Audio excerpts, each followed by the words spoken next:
রানী হবে রে ঘুমাবো গানা হিট হবে রে মোর গানা কেড়ে দিন রানী হবে রে তোকে তাহারে ঘুমাবো গানা হিট হবে রে আগে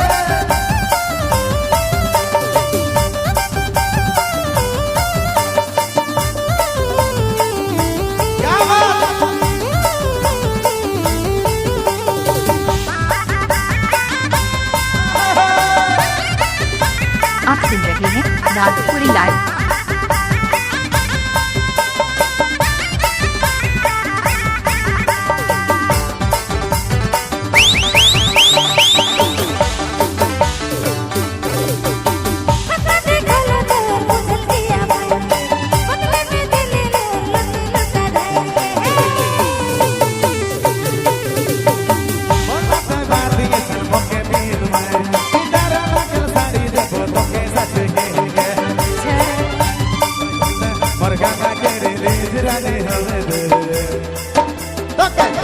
ঘুমাবো গানা হিট হবে রে